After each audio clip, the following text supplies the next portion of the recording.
अस्सलामु अलैकुम वरहमतुल्लाहि वबरकातुहू। नहमदुहु व नुसल्ली अला रसूलिहिल करीम। अम्मा बअद फ़अऊज़ु बिल्लाहि मिनश शैतानिर रजीम। बिस्मिल्लाहिर रहमानिर रहीम। मा आताकुमुर रसूलु फ़ख़ुज़ूहु व मा नहाकुम अन्हु फ़ंतहू वत्तक़ुल्लाह इन्नल्लाह शदीदुल इक़ाब। सदक़ल्लाहुल अज़ीम। अल्लाहुम्मा सल्लि अला सय्यिदिना मौलाना मुहम्मदिन फ़ी अव्वलि कलामिना। अल्लाहुम्मा सल्लि अला सय्यिदिना मौलाना मुहम्मदिन फ़ी अवसति कलामिना। अल्लाहुम्मा सल्लि अला सय्यिदिना मौलाना मुहम्मदिन फ़ी आखिरी कलामिना। हाज़रीन गिरामी, गुज़िश्ता हफ़्ते आप हज़रात ये समाअत फरमा रहे थे कि कुछ ऐसे अक़ायद जो कि बेबुनियाद हैं, बातिल हैं, गलत हैं, उस अक़ायद को हम उठाए फिरते हैं और उस पर यकीन और एतमाद रखते हैं। उसकी कई मिसालें गुज़िश्ता हफ़्ते आप हज़रात के सामने आई हैं। उसी गुफ्तगू को आगे बढ़ा रहे हैं कि जो चीज़ दीन नहीं है, जो चीज़ दीन का हिस्सा नहीं है, जो अक़ीदा नहीं है, उसको दीन का हिस्सा समझना, उसको दीन समझना, वो या तो बिदात होती है, या तो रस्म व रिवाज होता है, या बेदीनी होती है। इसलिए मैंने कुरान करीम की आयत तिलावत की, मा आताकुमुर रसूलु फ़ख़ुज़ूहु व मा नहाकुम अन्हु फ़ंतहू,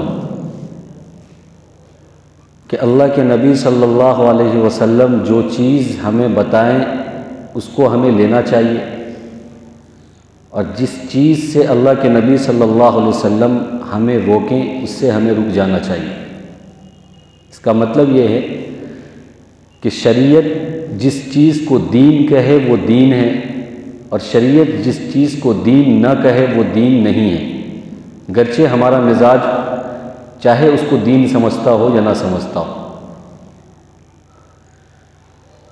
और अगर हमने कुछ ऐसी चीज़ों को दीन समझा जो दीन नहीं है, अगर सवाब समझ के उस चीज़ को करते हैं तो वो बिदअत है, और अगर बग़ैर सवाब समझ के वो चीज़ समझते हैं या करते हैं तो वो रस्म है। और इस्लाम में न बिदअत की इजाज़त है, न रस्म व रिवाज की इजाज़त है। हमारे माशरे में दीनदारी हो या ना हो, लेकिन दो चीज़ें बहुत हैं, वो है एक बिदात और दूसरा रस्म व रिवाज। ये हर घर की कहानी है। आदमी दीनदार हो या ना हो इसकी कोई गारंटी नहीं है, लेकिन आदमी बिदात ज़रूर करेगा, रस्म व रिवाज में ज़रूर पड़ेगा। इसलिए इन दो चीज़ों को हमारे अपने आप से, जहनों से, दिल से, अक़ीदे से, ज़िंदगी से निकालना ज़रूरी है। कई मिसालें आप गुज़िश्ता हफ़्ते समाअत फरमाएँ, आज भी 5-6 मिसालें समाअत फरमाएँ। कुछ लोग हैं जो ये समझते हैं कि मंगल का दिन जो होता है वो मनहूस होता है। मुसलमान में ही कुछ लोग ऐसे हैं जो ये अक़ीदा रखते हैं कि मंगल का दिन मनहूस होता है, उससे बदशगुनी लेते हैं, बदफाली लेते हैं, उस दिन में कोई अच्छा काम नहीं करते, चूँकि उनका अक़ीदा बना हुआ है कि इस दिन में कुछ अच्छा होगा नहीं, इसलिए कोई अच्छा काम करो नहीं। किसी चीज़ को आगाज़ करना हो तो उस चीज़ का आगाज़ ना करो, किसी चीज़ को ओपनिंग करना हो, स्टार्ट करना हो तो ना करो, क्योंकि मंगल का दिन है, वो सक्सेस नहीं होगा, कामयाब नहीं होगा। ये बेअसल है, बेबुनियाद है, इसकी कोई हकीकत नहीं है। इसी तरीके से बाज़ लोग महीने के बारे में भी ये अक़ीदा रखते हैं कि मुहर्रम के महीने में शादी नहीं करनी चाहिए, मुहर्रम के महीने में शादी नहीं करनी चाहिए। मुहर्रम का महीना ताज़िया का महीना है। पहली बात तो ये ताज़िया का महीना है ही नहीं, ये ताज़िया उठाने का महीना है ही नहीं।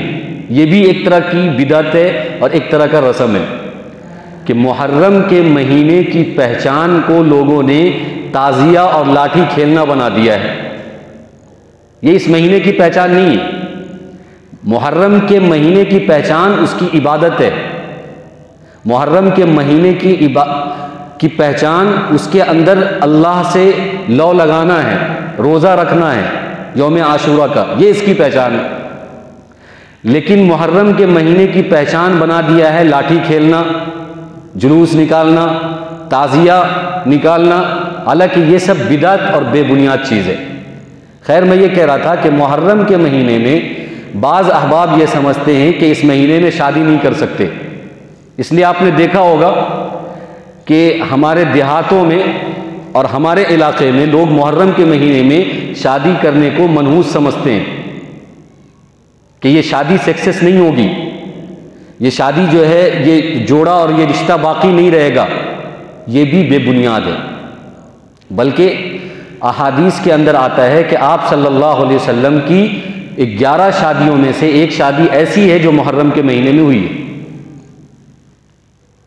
तो इसका मतलब है कि अगर हम मुहर्रम के महीने को मनहूस समझते हैं, इसमें शादी नहीं करते हैं, तो हम बहुत बड़े तिस्मार खान हैं। यानी अल्लाह के नबी सल्लल्लाहु अलैहि वसल्लम शादी कर रहे हैं इस महीने में और हम नहीं कर रहे।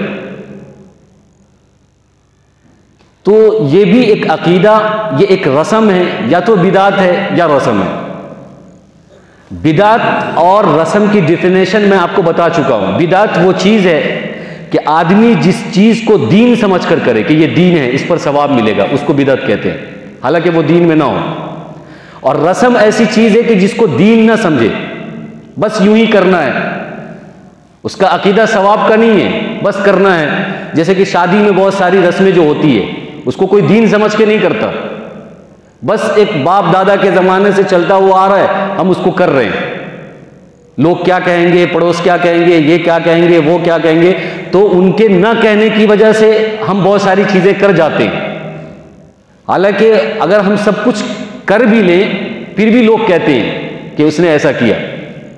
तो लोगों के कहने की वजह से हम बहुत सारे रस्म व रिवाज और बिदात को फरोग देते हैं। इसी तरीके से बहुत सारे अहबाब ऐसे हैं जो सफ़र का महीना अभी जो गुजरा है 2 महीने पहले, मुहर्रम के बाद सफ़र का महीना आता है, उस महीने को भी मनहूस समझते हैं। हमारे यहाँ मुहर्रम के महीने में शादी को मनहूस समझा जाता है और दूसरे इलाके में सफ़र के महीने में कोई भी अच्छे काम करने को मनहूस समझते हैं कि सफ़र के महीने में कोई अच्छा काम नहीं करना चाहिए। तो कोई दिन मुतय्यन कर लेना, कोई महीना मुतय्यन कर लेना कि उसमें नहूसत होती है, ये सब अपनी मनगढ़ंत मनमानी चीज़ें। ये सब चीज़ें आती कहाँ से? असल में हम ऐसे कल्चर में, ऐसे माहौल में, ऐसी तहजीब में हम जीते हैं और ऐसे मुल्क में रहते हैं जहाँ मिले जुले तहजीब तमद्दुन के लोग हैं, मुख्तलिफ मज़ाहिब और मुख्तलिफ अदियान के लोग यहाँ रहते हैं। आपको मालूम है कि इस्लाम के अलावा जितने अदियान हैं और जितने दीन हैं और जितने धर्म हैं, इन सब के यहाँ बड़ी छूत छात है, इनके यहाँ बहुत रस्म व रिवाज है, इनके यहाँ बड़ी मनमानी किस्से, मनगढ़ंत चीज़ें हैं, अफसानवी चीज़ें हैं, बहुत सारी चीज़ें जिसका कोई जहन से और दिमाग से कोई लेना ही देना नहीं है, बस शुरू हो गई तो कर रहे हैं। तो चूंकि हम भी उनके साथ रहन सहन करते हैं, उनसे हमारा लेन देन होता है और ऑफिसों में, इसी तरीके से नौकरियों में, पड़ोस में और तिजारत में हमारा उनसे वास्ता और ताल्लुक़ पड़ता है, तो उनका तज़किरा और उनका अक़ीदा और उनका मज़हब हम तक मुंतकिल होता है। ये सब चीज़ें जो है गैरों की है कि ये महीना, ये दिन, ये मनहूस होता है, इसमें कोई अच्छा काम नहीं करना चाहिए, इस महीने में कोई अच्छा काम नहीं करना चाहिए, ये सब इस्लाम की नहीं है। हमारा तो अक़ीदा ये है कि हर चीज़ अच्छाई भी अल्लाह की तरफ से होती है और हर चीज़ के अंदर अगर कोई नुकसान हो तो वो भी किसकी तरफ से होता है? अल्लाह की तरफ से होता है। बल्कि पिछले हफ्ते मैंने आप हजरात के सामने ईमान मुफस्सल पढ़ा था, वल क़द्र खैरिही व शर्रिही मिनल्लाहि ताला, के तकदीर के अंदर कुछ अच्छाई या तकदीर के अंदर कुछ नुकसान, ये सब मिनल्लाहि ताला, अल्लाह की तरफ से है। न महीने के अंदर कोई नुकसान है, न दिन के अंदर कोई नुकसान है, न किसी वक्त में कोई नुकसान है, न खराबी है। ये सब अल्लाह की तरफ से डिज़ाइन किया होता है कि अल्लाह कब किसके ऊपर कौन से हालात लाएगा, उसकी आजमाइश के लिए। अगर अल्लाह किसी की आजमाइश के लिए अच्छाई और आरामदेह चीज़ें और नेमत की चीज़ें लाता है तो ये भी उसकी आजमाइश है। और अगर किसी के लिए नुकसानदेह चीज़ें, तकलीफदेह चीज़ें, परेशान करने वाली चीज़ें लाता है तो ये भी उसकी आजमाइश की है। तो दिन को गलत समझना, महीने को गलत समझना, ये बेबुनियाद चीज़ है, इसका कोई ताल्लुक इस्लाम से या दीन से नहीं है। दूसरी मिसाल लें, बहुत सारी जगहों पे, बल्कि यहां भी होगा कि बिल्ली अगर काली बिल्ली रास्ता काट दे तो हम समझते हैं कि अब कोई अच्छा काम नहीं होगा। रास्ता उसने काट दिया तो अब हम अपनी मंजिल पर नहीं जा सकते, या तो हम रास्ता बदलते हैं या उस वक्त नहीं जाते। कोई बिल्ली या काली बिल्ली रास्ता काट दे तो हम उस रास्ते से नहीं जाते, रास्ता बदल लेते हैं या जाते नहीं हैं। ये भी बेबुनियाद चीज़ है, इसका इस्लाम से कोई लेना देना नहीं है, बल्कि ये तो शिर्क हो जाएगा कि बिल्ली से हम डर रहे हैं, कछुए से डर रहे हैं, और अब बिल्ली के अंदर इतनी ताकत आ गई कि वो हमें कामयाब या नाकाम बनाएगा, या हमारे मिशन को कामयाब या नाकाम बनाएगा। यानी उस बिल्ली का गुजरना हमारे मिशन और हमारे तहरीक को कामयाब बना देगा, नाकाम बना देगा। कामयाबी और नाकामी देने की ताकत किसको है, बताइए भाई? कामयाबी और नाकामी कौन देगा? अल्लाह देता है। अब बिल्ली के गुजरने से हम ये सोच रहे हैं कि हम किसी काम के अंदर जा रहे हैं जो कामयाबी हमें मिलेगी या नाकामी मिल जाएगी, तो बिल्ली तो ऐसा कर नहीं सकती है। लेकिन ये भी अकीदा गैरों का अकीदा है, मुसलमानों का नहीं है, ये भी गैरों से मुंतकिल होकर आया। इसी तरीके से ये भी चीज़ हमारे यहाँ आम है। ये सारी बातें जो मैं आपसे कह रहा हूँ, एक किताब का नाम मैंने लिया था पिछले हफ्ते, अगलातुल अवाम, अवाम की गलतियाँ, हकीमुल उम्मत हज़रत मौलाना अशरफ अली थानवी रहमतुल्लाह अलैह, सारी बातें उसमें लिखी हुई है। ये भी एक अवामी गलती है कि जब कुछ लोग एक आदमी का तस्करा कर रहे होते हैं और अचानक से वो आदमी आ जाता है, तो लोग उसको कहते हैं कि तुम्हारी उम्र लंबी हो, 100 साल जियोगे। तुम्हारा ही तस्करा चल रहा था, यानी उसका तस्करा चल रहा था, इतने में वो आदमी आ गया, तो लोग कहते हैं ना कि आपकी उम्र बहुत लंबी होगी, आप 100 साल जिएंगे। अगर इसको ये दीन समझ कर कह रहा है, अकीदा समझ के कह रहा है कि हाँ ऐसा होता है, तो ये तो बिदअत है। किसकी उम्र लंबी होगी और कौन कितना जिएगा ये कौन डिसाइड करेगा? ये 4 लोग जो बैठा हुआ उसका तस्करा कर रहा है, 4 लोग बैठ के जो तस्करा करेंगे कि फलां आदमी ऐसा है या वो है, और वो जिसका तस्करा कर रहे हैं वो नहीं आया, उस वक्त नहीं है, लेकिन थोड़ी देर में आया, तो लोग कहते हैं कि तुम 100 साल जियोगे और तुम्हारी उम्र लंबी होगी। अगर ये अकीदा दीन समझकर बोल रहा है, दीन समझकर ये चीज़ बोल रहा है, तो ये बिदअत है, और अगर ऐसा ही बोल रहा है तो ये रस्म है, दोनों गलत है। इसका दीन से कोई लेना देना नहीं है।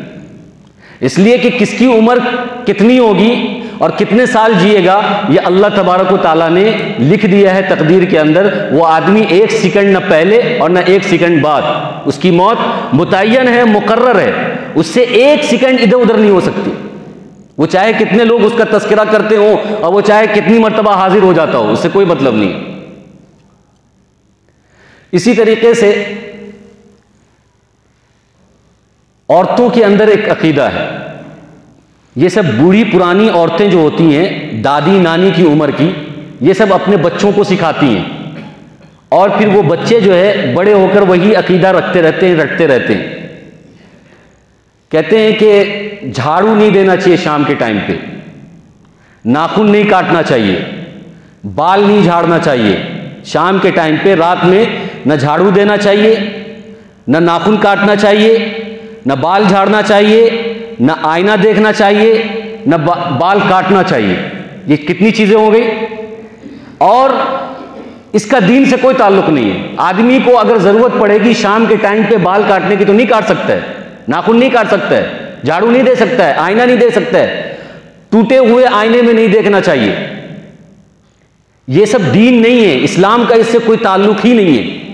बल्कि बहुत सारी औरतें तो ये भी कहती हैं कि अगर किसी ने बाल कटवाया या नाखून कटवाया तो उसका वजू टूट गया, अगर वजू से है।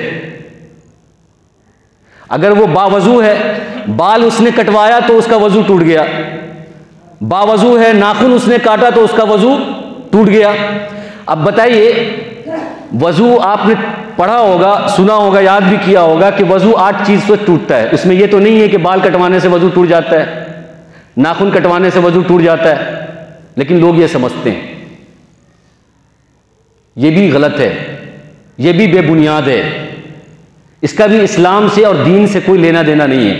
यह भी मनमानी, मन घड़त चीजें हैं जो बूढ़ी पुरानी औरतों ने इतना इसको शाये कर दिया है कि दीन की बात तो उनको आती जाती नहीं है, लेकिन ये चीजें जरूर आएंगी, ये चीजें वो जरूर बताएंगी। बच्चों को तो दीन नहीं सिखाएंगी, लेकिन ये जरूर सिखाएंगे कि शाम को ये नहीं करना चाहिए, सुबह को ये नहीं करना चाहिए, ऐसा नहीं करना चाहिए, वैसा नहीं करना चाहिए। इसको भी खत्म करने की जरूरत है।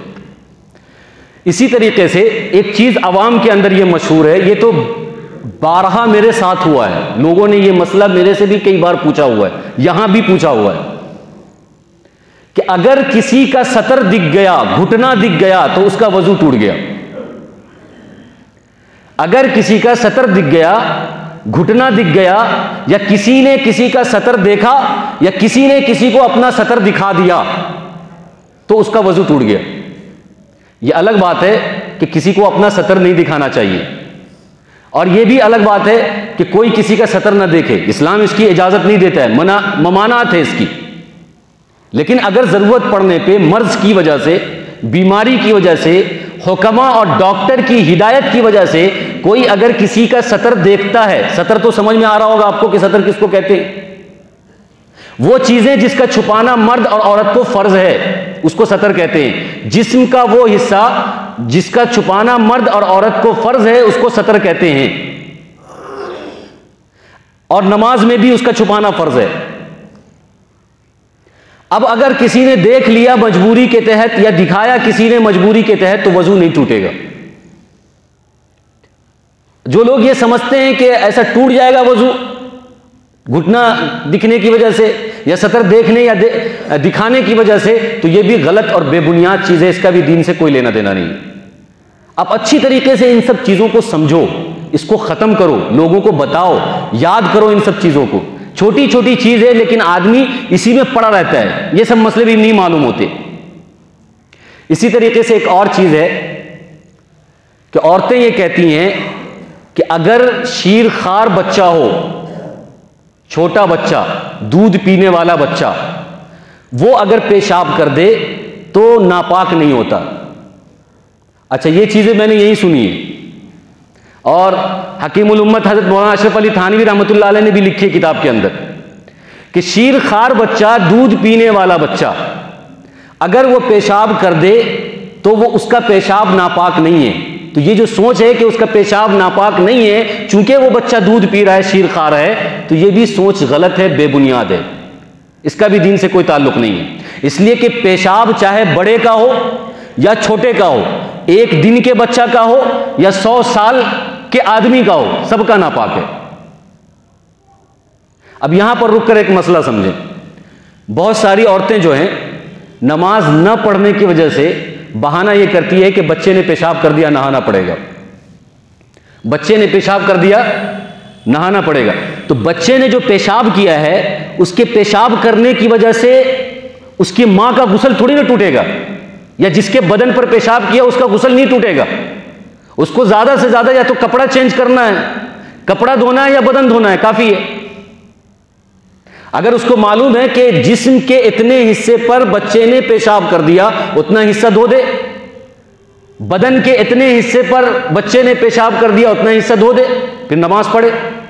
अगर उसको मालूम नहीं है कि जिस्म के पता नहीं कितने हिस्से पर कहां कहां पर कर दिया है, और ये नहीं मालूम कि कपड़े के कितने कितने हिस्से पर कर दिया, ये नहीं मालूम, तो उस वक्त नहा सकते, क्योंकि मालूम नहीं है जगह, जिस्म का हिस्सा मालूम नहीं है, कपड़े का हिस्सा मालूम नहीं, तो पूरा कपड़ा बदलने की जरूरत है, फिर नहाने की जरूरत है। लेकिन सिर्फ बच्चे के पेशाब करने की वजह से गुस्ल फर्ज नहीं होता है, उतने हिस्से को धो ले तो काफी है। खैर, मैं ये मसला समझा रहा था कि बच्चे का पेशाब भी नापाक ही होता है। अगर ये जहन में हमारे है कि बच्चा है उसका पेशाब नापाक नहीं होता, तो ऐसा कुछ नहीं है। इसी तरीके से कि लोग ये कहते हैं कि एक कंघी अगर दो आदमी इस्तेमाल करे तो दोनों में झगड़ा हो जाता है। एक कंघी दो आदमी इस्तेमाल करे तो दोनों में झगड़ा हो जाएगा, मोहब्बत खत्म हो जाएगी। यह भी बेबुनियाद और एक रस्म है, लोगों की मनगढ़ंत चीजें हैं, अपनी तरफ से उन्होंने इसको जोड़ा है। ऐसा कोई दीन से उसका कोई लेना देना नहीं है। हाँ, यह अलग बात है कि आदमी को टॉवेल, साबुन, बिस्तर और तकिया, कंघी अपना अपना इस्तेमाल करना चाहिए। सबके अलग अलग जरासीम होते हैं।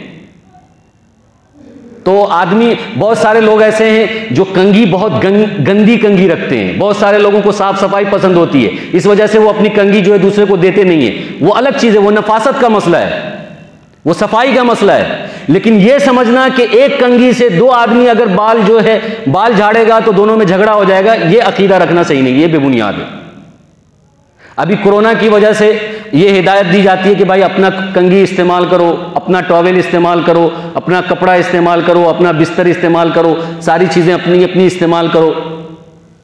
यह अच्छी चीज है, होना भी चाहिए। लेकिन बहालत मजबूरी अगर कोई किसी की कंघी इस्तेमाल करता है तो उससे कोई फर्क नहीं पड़ता है, वो उससे लड़ाई झगड़ा भी नहीं होता है और किसी तरह का कोई मसला भी नहीं कर सकते। इसी तरीके से एक औरत के अंदर, हमारी औरतों में एक मसला है कि घर में जो चेचक हो जाता है गर्मी के मौसम में या किसी भी मौसम में औरतों को चेचक हो जाता है, उसको कुदवा बोलते हैं हमारी जबान में, पता नहीं आप लोग उसको क्या बोलते होंगे। एक ऐसा बदन में फोंके टाइप का पूरे बदन में निकल जाता है, ऐसा लगेगा कि जल गया है। वो किसी वजह से निकलता है, बॉडी के अंदर जो है नरमी और गर्मी का तवाजुन बाकी ना हो या अनबैलेंस हो, बैलेंस ना हो गर्मी और ठंडी बदन के अंदर, तो वो कुदबा या चेचक निकल जाता है। अब अगर किसी के घर में किसी औरत को चेचक निकल जाता है तो वो ये समझते हैं कि ये भूत का असर है और वो पूरा घर सर पे उठा लेते हैं। यहां कभी उस आमिल के पास, कभी उस मौलवी के पास, कभी वहां तावीज लेने, कभी कि भूत का असर है। यह अकीदा बना हुआ है, औरतों में यह अकीदा बना हुआ है कि चेचक का निकलना यह बीमारी नहीं है। चेचक का निकलना भूत की वजह से होता है, भूत का असर है उसके बॉडी पर, उसके जिस्म पर, इस वजह से चेचक निकल रहे हैं। यह भी बेबुनियाद और गलत है, इसका कोई सबूत नहीं है। जैसे कि जिस्म पर बहुत सारी बीमारी होती है और आती है, वैसे ही भी एक बीमारी चेचक है, कुदवा है, वो होती है। इसका यह मतलब नहीं है कि यह भूत का असर है, क्योंकि भूत का असर होता है, जिन्नात का असर इंसान के जिस्म पर होता है। वो बुखार की शक्ल में भी हो सकता है और इसी तरीके से बदन भारी होने की शक्ल में भी हो सकता है, किसी और शक्ल में भी हो सकता है। जरूरी नहीं है कि चेचक ही होगा, कुछ भी हो सकता है, पेट भी खराब हो सकता है, बेहोशी भी हो सकती है, सर भारी भी हो सकता है, सब कुछ हो सकता है। लेकिन अगर सर भारी हो रहा है, बदन भारी हो रहा है, बदन के अंदर तपिश है, गर्मी है, तो भूत का असर नहीं है। लेकिन चेचक जैसे निकला है तो भूत का असर है। तो इसको खास कर देना कि चेचक भूत के असर की वजह से या जिन्नात के असर की वजह से निकलता है, यह अकीदा भी गलत और बेबुनियाद है, यह सही नहीं है।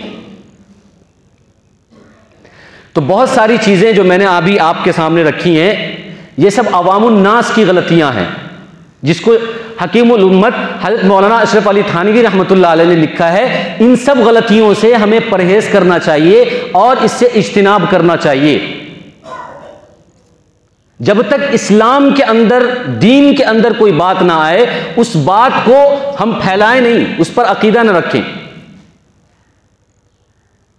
शाम के वक्त झाड़ू नहीं देना चाहिए, उसकी एक हिकमत यह है कि शाम के वक्त झाड़ू नहीं देना चाहिए कि शाम में जब सब लोग सो जाते हैं तो कीड़े मकोड़े जगह पर बैठ जाते हैं, तो झाड़ू देने से जो है उनके रहने सहने में, सोने में तकलीफ होती है। ये हिकमत समझ में आती है।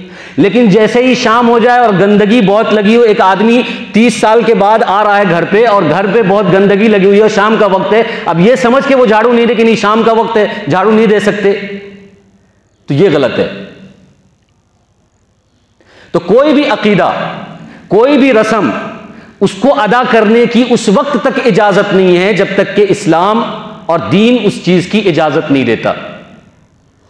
इसलिए मैंने कुरान करीम की आयत तिलावत की, मा आताकुमुर रसूल फखुजू, कि हमारे नबी जो हमको देते हैं वो हम ले लें और जिस चीज से मना करते हैं उस चीज से मान जाएं।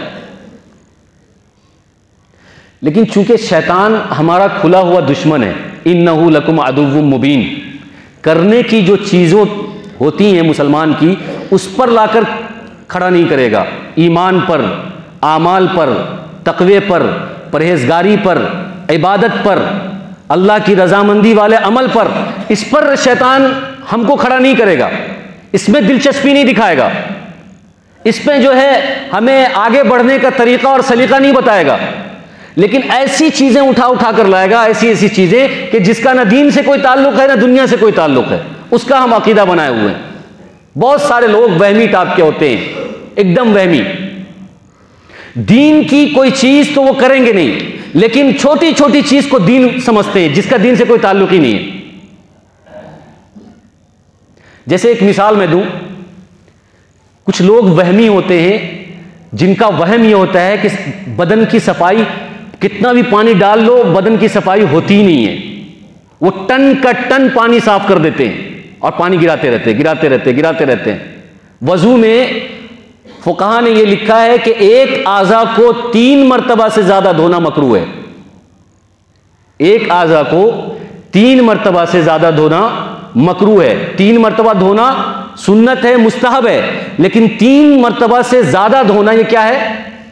मकरूह है। अब आप देखें, कुछ आदमी वहमी टाइप के जो होते हैं, पानी मारते रहते हैं, हाथ रगड़ते हैं, बार बार 10 बार हो जाता है, 20 बार हो जाता है। ये दीन है? ये दीन नहीं है, ये वहम है।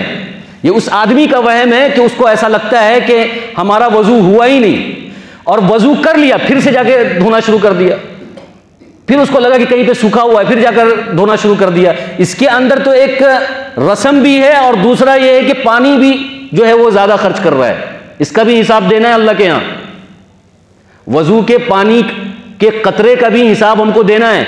इसलिए फुकहा ने यह मसला लिखा है कि जरूरत से ज्यादा वजू में पानी बहाना मकरूह है, जरूरत से कम पानी बहाना भी मकरूह है और जरूरत से ज्यादा पानी बहाना भी मकरूह है।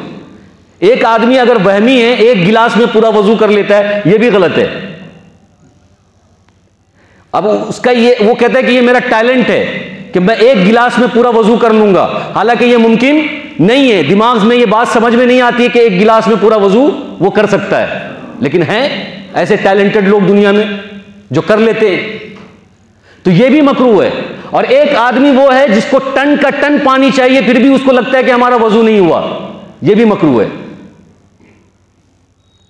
ये सब दीन नहीं है, ये आदमी अपनी तरफ से डिजाइन करते हैं बहुत सारी चीजों को, और शैतान तो यही चाहता है कि बंदा किसी ऐसे काम में लगा रहे जो काम के दीन ना हो और उसको वो दीन समझे। उसकी जिंदगी तो मैं ऐसे ही निकलवा दूंगा। मन अहदस फी अमरिना हादा मा लैसा मिन्हु फहुव रद्दुन, अल्लाह के नबी सल्लल्लाहु अलैहि वसल्लम की हदीस है कि जो चीज दीन में नहीं है उसको दीन समझना ये बिदात है। वकुल्लु बिदातिन ज़लाला वकुल्लु ज़लालतिन फिन्नार, कि हर बिदात गुमराही है और हर गुमराही जहन्नम में ले जाने वाली है।